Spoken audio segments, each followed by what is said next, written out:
Hello and welcome to this week's edition of the Golden Gloves Chat Show. With me is the champ again. Kevin, thank you for being one of our guests again, the IBO Cruiserweight champion of the world, Kevin Lerena. Kevin, I want to talk about a few things today, just pick your brain. Let's start with the heavyweight division in world boxing. It's fantastic at the moment. It's probably in a better place than it's been for many years. So now you got Usyk fighting, or Alexander Usyk's fighting against Anthony Joshua. That's coming up on the 25th of September in the UK. How do you see that fight? I think it's a tough fight for both, Brian. Alexander Usyk's definitely going to present the most skill that Joshua's seen, in the sense of that cat style, in and out. He's a terrific boxer, he's a good technician inside there. And having said that, it's going to present Usyk with a lot of problems, being in there with a big 6'6" man who's got a hell of a right hand. Yeah. And the southpaw's nemesis is a right hand. And watch Usyk. I watch Usyk a lot because I've always thought that there's an opportunity to fight this guy, especially when he was at cruiserweight. So the opportunity could have come at any time. And I feel that he's open for the the right hand. And being an orthodox fighting a southpaw like Usyk, he also, I feel like when I watch him against Derek Chisora, he was pulling away a lot from that right hand. And if Joshua finds that right hand, I think Usyk's going to have a long night and a hard night, because Joshua can crack. Having said that, Usyk's a skillful fighter. He showed a lot against Derek Chisora in a sense of his durability. He took some big shots from Derek, and he actually had Derek Chisora hurt. So you can't question he might have that initial pounding power. He doesn't have one punch power for heavyweights, but he's got that clean punch power to slow a heavyweight down. It's a terrific fight. I'm gonna stick my head out, and I'm gonna go with Anthony Joshua. Yeah. I'm gonna beg to differ there, which makes it such an interesting fight, and all these fights we're going to talk about today. I like Usyk in this fight because he's never been knocked out, he's never been beaten. He's one of our greatest cruiserweight champions ever. Hopefully, maybe we can get a chance to face him one day. He's incredible. And Joshua's, for me, a bit robotic and slow. But he is a big guy, as you called it, 6'6". He's massive, probably 115 kilos. Where you got a guy like Usyk coming in at 100 kilos, maybe at 6'2". So a tough fight for Usyk, but a fight that I think Usyk can win. It's an interesting fight. Yeah, it's like I think you're going to have a lot of people on either side of the fence, in the sense of you're going to have your opinions in this. Like, it's going to be 50-50. But that's what you want. And it's not one-sided at all. There's ways you look at it. Like I said, Usyk's a great, terrific mover. Yeah. That cat style is going to definitely be the best boxer Anthony Joshua has been in there with, in a sense of skill set. Yes.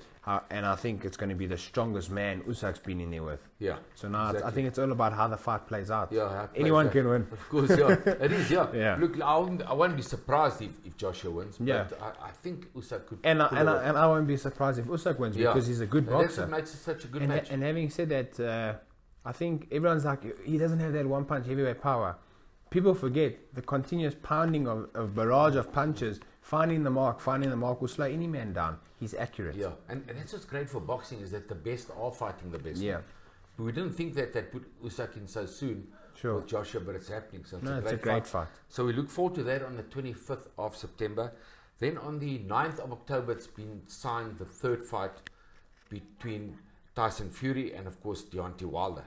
Now, it's also very interesting, because the first time Wilder fought against him, he knocked him down twice. Yeah. And he was being outboxed by Tyson Fury, but he knocked him down.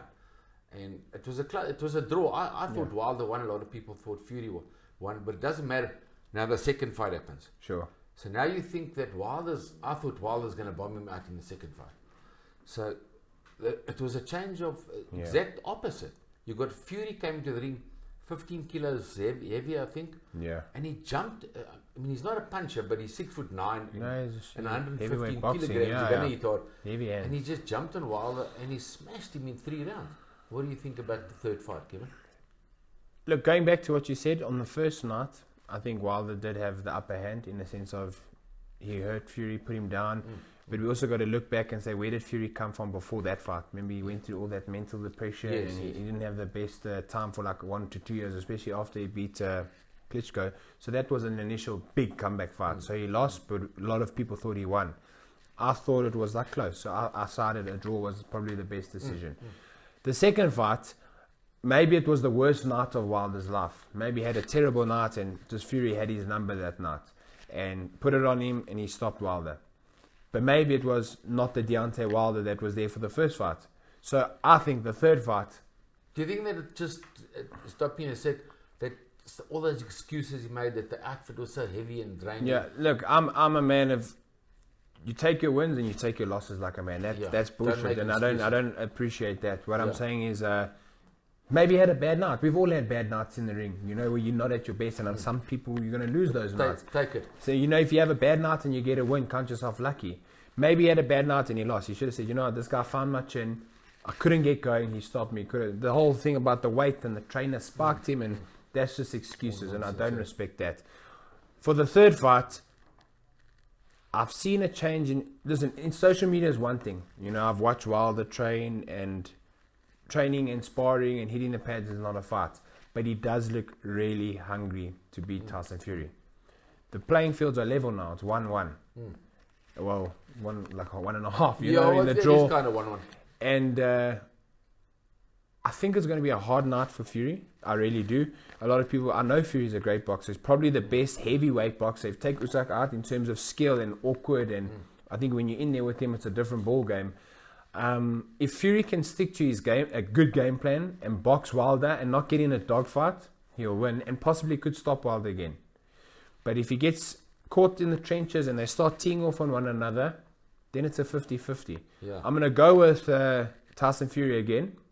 I'm going to go with the Tyson Fury victory, but it won't be as easy as the second time.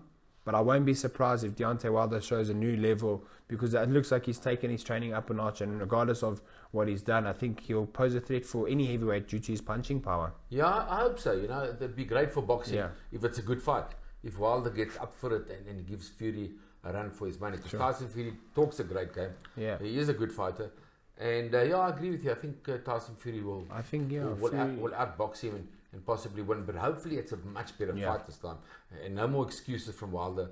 Yeah, it's his last opportunity. I mean, you win like a champion, and you must lose like a champion. Too. Yeah, you've got to be graceful in losing as well. Graceful in defeat. The excuses are, listen, I've just never been a guy who likes excuses, Yeah. If you've beat me, well done.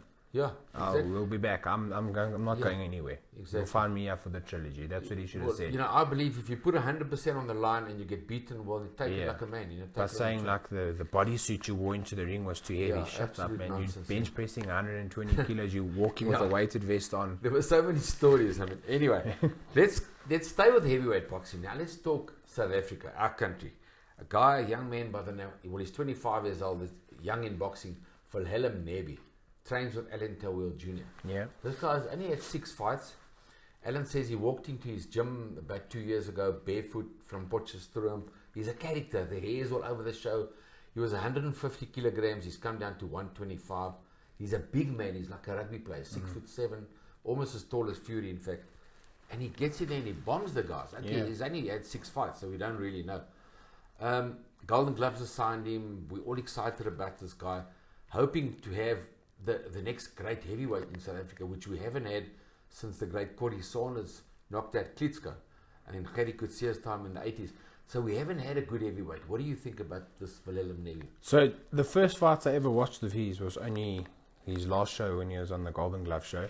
He's charismatic. Yeah. Like you said, will he be the next best heavyweight? Only time will tell. Only time will tell. And I hope he does well for himself. He's very charismatic. He seems like a really nice guy. And he's got heavy hands. I mean, we saw he put that guy away. I'm not sure what his last opponent was, what his name was, but he put him away with the left hook. Proper, You put guys to sleep like that, you're going to put asses in seats. And that's what people want to see. And now he's fighting Josh Pretorius, who's number 1 contender for the South African heavyweight title, for TN fixed title. So it's a big step up for him. I've spotted that Josh Pretorius guy maybe like 3 or 4 years ago, maybe 3 years ago. I don't know if he's a bigger guy now. I thought he was a bit small for the heavyweight division, but he was quite tough. He's a very tough, resilient guy. Tough guy, yeah. Yes. It will be a good test for Wilhelm. He's fought TN Fig twice, Josh Pretorius, and lost on points. Yeah, so he's a nice guy, very tough guy, and he's got a lot of grit and resilience. So it's a good test for Wilhelm. For Wilhelm Nebe. like I said, Wilhelm Nebe, he's got the look. He's a big man. He's 6'7", you said? 6'7", yeah. 125 kilograms. He seems like Big a man. humble guy, like he's a nice guy. Yeah, so looks like a nice guy. I wish him all the best. Only time will tell how good he can be. Yeah. And I think he's got a good trainer, Alan Terwell, who Yes, he knows does. boxing, especially heavyweight boxing, with his dad having trained top heavyweights in his time. I just think time will tell, and it's a nice breath of fresh air to have a new heavyweight and have new faces in the boxing scene. And long may his journey continue. I don't think Josh Pretorius is going to be a easy fight for him. Funny how the fans love heavyweights. Yeah, you flipping big guys get all the attention.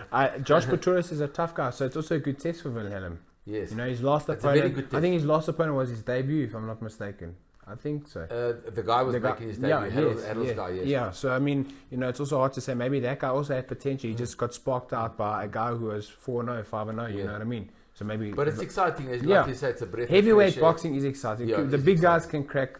The guys above cruiserweight, well, even light heavyweights can crack within their own right. Yes. But I'm saying the heavyweight guys do put asses in seats, and I wish him all the best. I think he's very wild, so he's going to get hit on the chin one day. Yeah. And hopefully he takes hopefully as the fights go on, you can hone those skills of staying composed, boxing behind the jab. You're so big. Alan is a good trainer. If you're so big, literally all that guy should do. I mean, all Klitschko did for 10 years as a reigning champion was box behind the jab and got his way to many world titles. Yeah, if you're that size, I mean, you just got to keep everyone keep the distance and drop the right hand down the line. Any shorter guy is going to have a hard time if you use your reach right. Yes.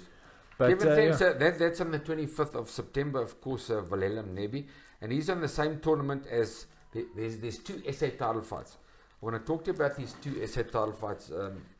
Shavante Koopman faces Simon Gladlow, who's the SA champion in the junior middleweight division. Tough fight. Koopman is 7-0, 5 KOs. Gladlow's only lost once. That was to Rocknap, yeah. He can punch. It's a good fight. It is a good fight. Was Gladlow the fight in December when I fought? I think it was. Yeah, Rock knocked him out. And they say that Gladlow is a big puncher. He's a big puncher. So it's a good test for... And he's the defending champion. It's a good test for Shavante Koopman. I've seen a bit of him. I've heard he's a decent guy. I mean, I heard he gave some Tulani and Bengi some good rounds in sparring when Tools was preparing for Jabulani McKenzie. So he's obviously got good potential. It's a good fight for him. If he comes to this challenge, maybe he's got a good future. Yes, fantastic. And then the other SA title is Cohen Ray fighting Frank Rodriguez in the super middleweight division. Yeah. Also a tough fight, a nice fight for the fans. Yeah, for sure. Super middleweights, we saw Rowan Campbell versus Reino Liebenberg. That was a good fight, a grueling matchup. Reino Liebenberg won, and this is equally as good as an SA matchup in the sense of two South African guys going head to head. Cohen Ray versus Rodriguez, and that's for a vacant belt. Vacant South African, yeah. super I think the super middleweight division in South Africa is not a dead division. I mean, if you look at these two guys, let's say either one of them wins, they've got the opportunity to fight a guy like Rowan Campbell, who's going to give them a hard night. That's both a nice of those fight guys. for the winner of this fight. You got a guy like Lee Dye who's hungry to get back into the mix. He's a super middleweight, I think. Yeah. There's guys there's fights to make after that fight to keep it here local. You know what I mean? So I think it's really cool. When the best man win there, I haven't seen much of Cohen Ray of late, and I only saw a bit of Rodriguez in the beginning of his career. So I'm interested to see how they've both developed and made the best man win. So that's all happening on the 25th of September on the Golden Glove Show as well. Then there's a youngster, Ricardo Malajika, on the undercard as well. What do you think about Ricardo Malajika? Only the single loss. Yeah. And it was a close fight. I've always liked Ricardo Malajika. You manage him, Brian. Yes. There was the one fight, it was maybe 2 years ago. He got floored. He got back up. I've liked him a lot. He's got terrific hands. He fought Leighton Gloss, if I'm not mistaken. Yes, he put on a hell of a performance that night. And maybe his last fight or the fight before, he didn't have the best night because things didn't go his way in training camp. You know what I mean? He didn't have the best camp.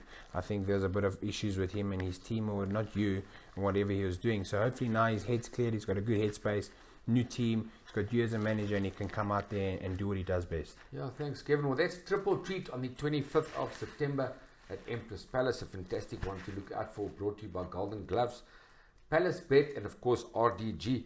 Kevin, before I let you go, let's talk about your career. Yeah. Obviously on hold now with your operation. Everybody wants to see Kevin Lerena back in action.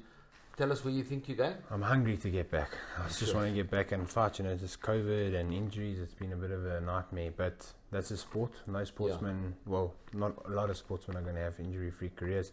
So I had the tendon repaired, completely reconstructed. We 8 weeks post-op now, 8.5 weeks, and it's going good. I'm at the occupational therapist doing my exercises.